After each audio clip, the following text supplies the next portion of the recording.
Olá, sou Jacemaria Alves, médica veterinária do Movimento de Organização Comunitária. Faço parte da equipe do Bahia Produtiva, que atua aqui no território do Cisal. E dando continuidade com o encontro de verminoses, a gente vai falar, né, e fazer a parte de vermifugação agora, que é muito importante, a terceira etapa, né, do método sanitário de manejo das verminoses na propriedade. A verminose é um dos principais problemas sanitários no rebanho de caprinos e ovinos, certo? E afeta principalmente todos os animais a campo, né? Quando ocorre. Porque os animais vão defecar no campo e infestar o pasto.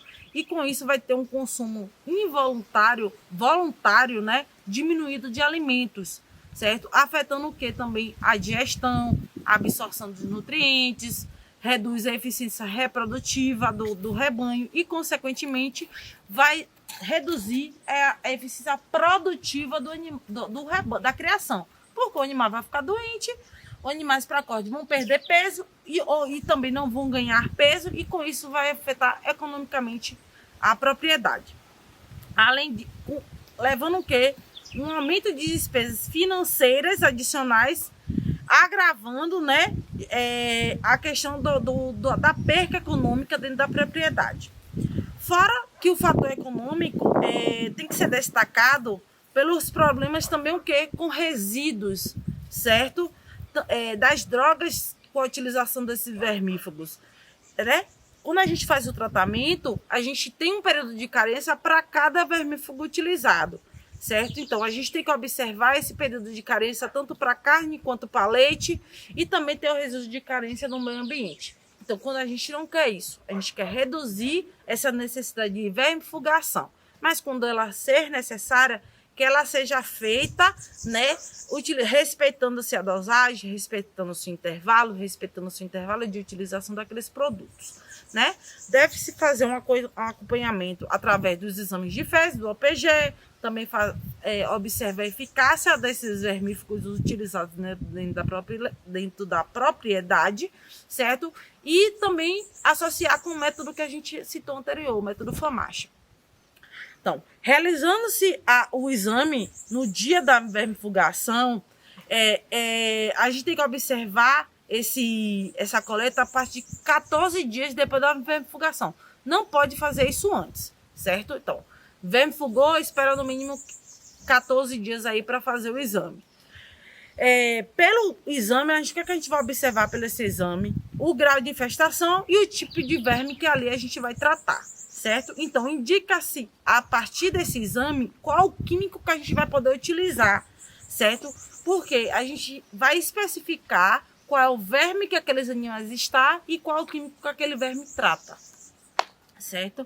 Então, isso é muito importante, por isso é a principal fator da gente fazer o OPG, da gente fazer a coprocultura, para que a gente possa diminuir, né, a utilização de vários químicos dentro da propriedade.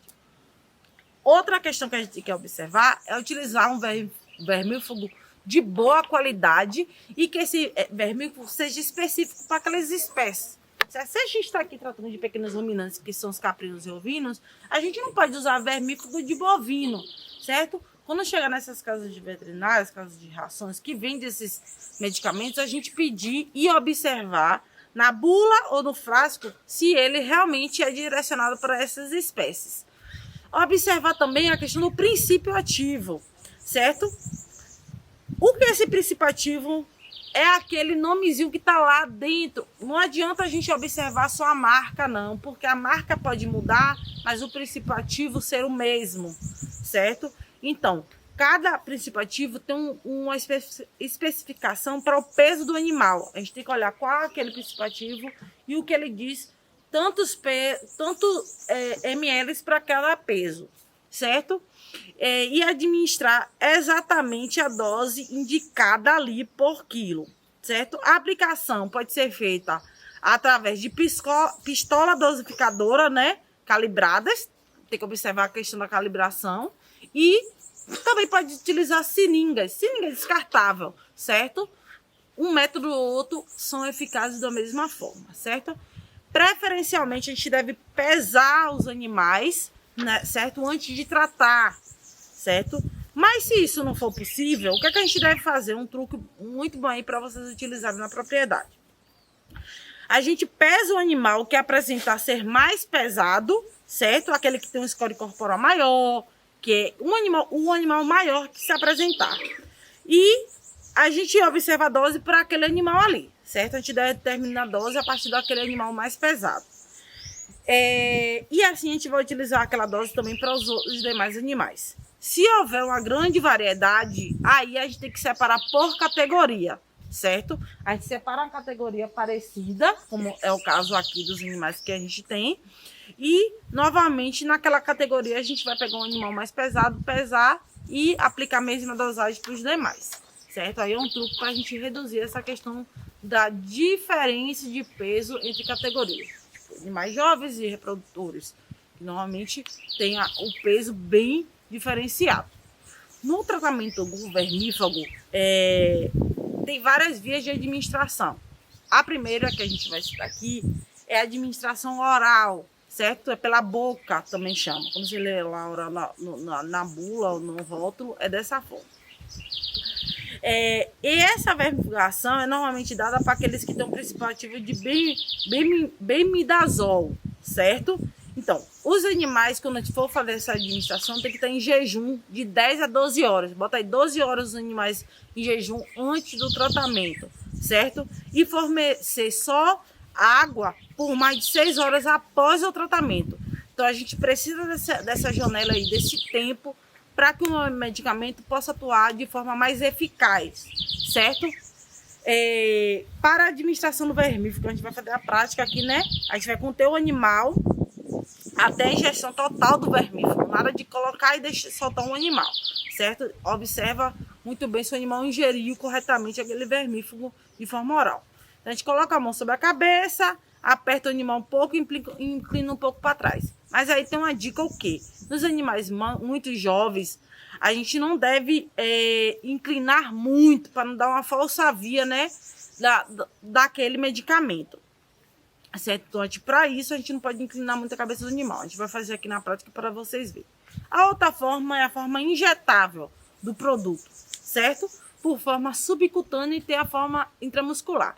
E aí, o que acontece muitas vezes com alguns criadores? Alguns criadores confundem o vermífugo injetável com vacina. Então, você tem que olhar muito bem no seu calendário, na sua escrituração zootécnica lá escrito, o que foi que você administrou, se foi o vermífugo ou se foi vacina. Muitas vezes a gente chega na propriedade e fala assim: Dona Maria, traz o vermífugo aqui, Dona Maria traz a vacina, e assim vice-versa, certo? No subcutâneo a gente vai buscar áreas, né, com pele mais solta, com uma tábua do pescoço, para fazer essa administração do vermífugo, certo? Na intramuscular a gente vai injetar a agulha, né, na parte posterior da coxa, certo? E lembrando muito bem o quê? Do risco que se tem se a gente atravessar aí o nervo femoral. Então a gente tem que fazer de trás para frente, como a gente vai ensinar daqui a pouco, e não de forma lateral, para não pegar esse nervo e aí causar uma alteração no animal, certo? Utilizar sempre agulhas do calibre de 8, né? De comprimento de 25 a 30 milímetros para medicamentos mais aquosos, e aqueles vermífugos que tenham uma consistência mais oleosa, a gente vai utilizar a agulha de calibre 12, certo? Então, observar isso, porque isso facilita ou não o manejo na hora de realizar a vermifugação intramuscular ou subcutânea, certo? Usar agulha estéreo, né, quando for utilizado nesses métodos, e seguir o procedimento de limpeza daquele local, certo? Para não estar restos de fezes ali no animal, você tem que limpar um pouco antes. Não precisa você molhar o pelo do animal, não. Só dar uma escovadinha para tirar aquele excesso, tá muito bom, certo? Em cordeiras, deve-se priorizar o quê? Os medicamentos por via oral ou subcutânea devido à escassa presença de massa muscular. Então, em cordeiro a gente utiliza. Na verdade, a via oral é a mais realizada dentro com os nossos criadores, com os nossos beneficiários. E a gente deve fazer também o que mais? Evitar a troca frequente do princípio ativo ou da classe daquele medicamento, mantendo o seu uso enquanto ele estiver eficaz em 90% da criação, certo? Então, nos vídeos anteriores eu já expliquei como deve ser feito essa avaliação da eficácia, certo? Evitar os medicamentos de longa ação, né, que é o estado do LA, certo? Pois podem acelerar o aparecimento de resistência nos animais, e a gente não quer isso, certo? Dos animais o quê? Dos nematóides, dos vermes, certo? Se um vermífugo eles não estiver funcionando na propriedade, tem que consultar um técnico adequado para fazer a troca desse princípio ativo, certo? Desse grupo químico do vermífugo. Observar também que em alguns casos a composição do vermífugo ele não vai ser a mesma, certo? Mas a dose, ele vai ser a mesma, mas a dose e o período de carência vai ser diferente. Então, o mesmo princípio ativo, mas a dosagem e a período de carência vai ser diferente, porque pode ter uma diluição daquele princípio ativo naquele frasco de vermífugo, certo? Então, isso é o significado do período de carência. E respeitar também esse tempo para o quê? No pessoal que vende leite, porque quando você vende esse leite para os laticínios, existem testes que detectam, que mostram que tem produto químico dentro daquele leite do animal, certo?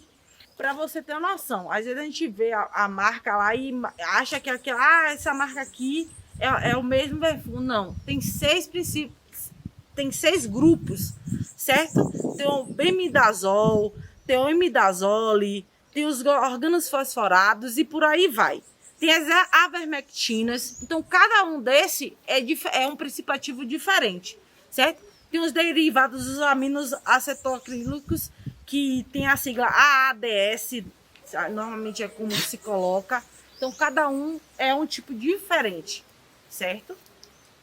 E a gente deve observar os cuidados, entendeu? Quando a gente for utilizar o medicamento, agitar o medicamento antes de usar, né? As embalagens vazias, elas devem ser destruídas por incineração e nunca deve se reutilizar, serem reaproveitados esses frascos, né? Lavados e usar para outra função. Evitar fumar ou alimentar-se durante o manuseio do vermífugo. E a administração do vermífugo, ela deve ser feita e após ela deve ser lavadas as mãos antes de você fazer alguma outra coisa, certo? Tem que tomar esse cuidado para a gente não estar também se intoxicando com aquela medicação, certo? Manter os medicamentos em abrigos, ter a farmacinha lá na nossa propriedade, né? Para que a gente possa ter aquele vermífugo lá, né? Para não ter sol, não ter calor nele. E o calor vai mudar a composição daquele vermífugo, se atentar muito a isso, não deixar perto de crianças, de animais, né? Certo? E lembrando sempre de observar a bula desse medicamento, né? Porque tem algumas categorias que alguns desses grupos não podem ser utilizados, como fêmeas prenhes, certo? Ou animais abaixo de 4 meses. Essas categorias, animais jovens abaixo de 4 meses e fêmeas prenhes, a gente tem que ter um maior cuidado com eles, certo? Alguns vermífugos a gente consegue fazer a vermifugação desses animais e é interessante porque essas fêmeas prenhes, ela vai passar isso para o feto, certo? Dicas importantes no manejo, né, dessa vermifugação, certo? Fornecer alimentação adequada a cada categoria animal, certo? Para estar evitando a questão da infestação de verminose dentro. Então, o manejo nutricional influencia diretamente, sim, no manejo sanitário, certo? Em especial no dia que vai se fazer a vermifugação, observar a questão da proteína bruta, essencial, no fortalecimento do sistema imunológico. Então, como eu falei, o manejo alimentar influencia muito no manejo de vermifugação. Evitar a comida e água nos animais contaminados de suas fezes, certo? A fezes daqueles animais vai estar contaminando os demais, certo? Disponibilizar no comedouros e bebedouros nos quais os animais não consigam entrar. Então, dá preferência para aqueles comedouros que os animais não tenham acesso, mesmo os pequenos, com proteção, certo? Manter todas as instalações limpas, certo? Porque a fezes, como eu já disse, é o maior propagador de parasitária dentro da propriedade.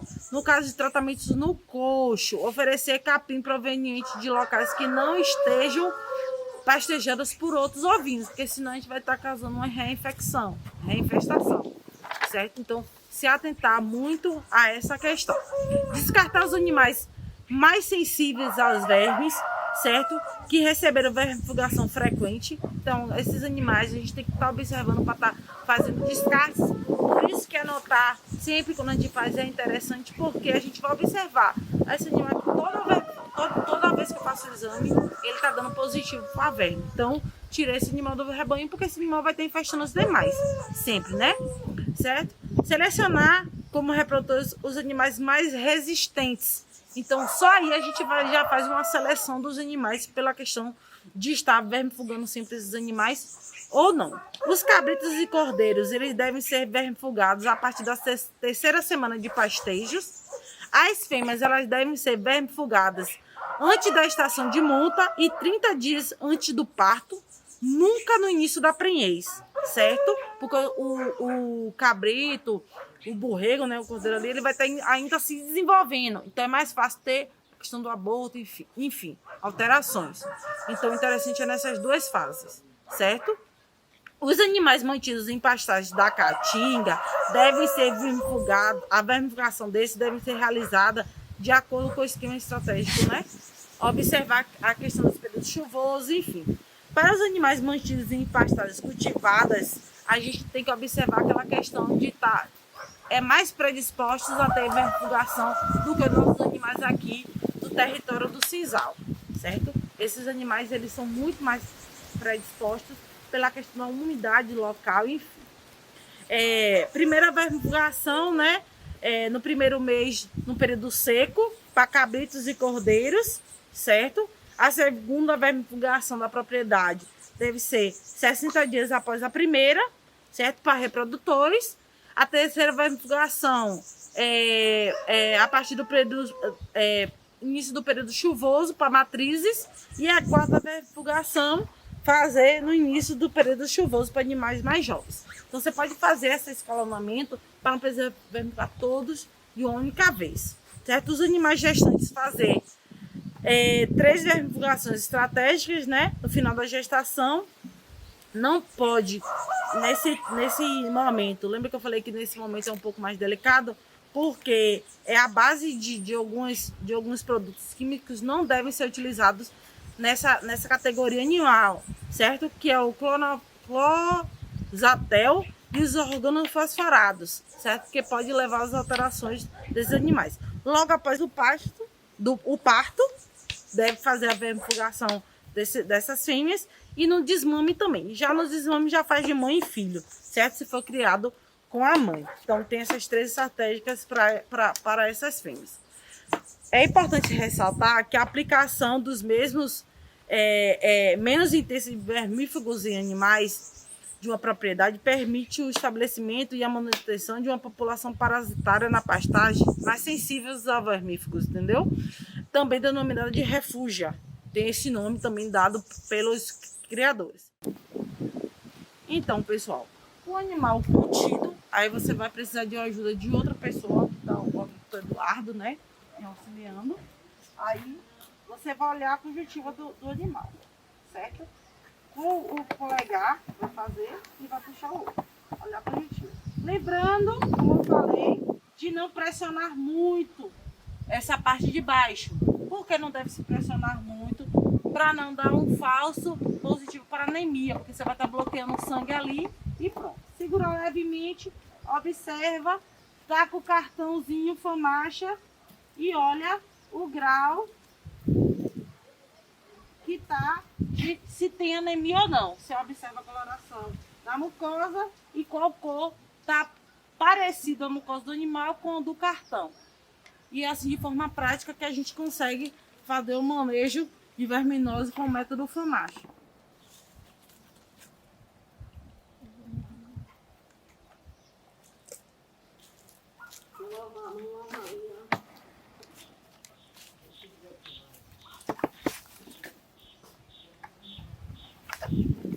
E aí o animal já está vermelhado.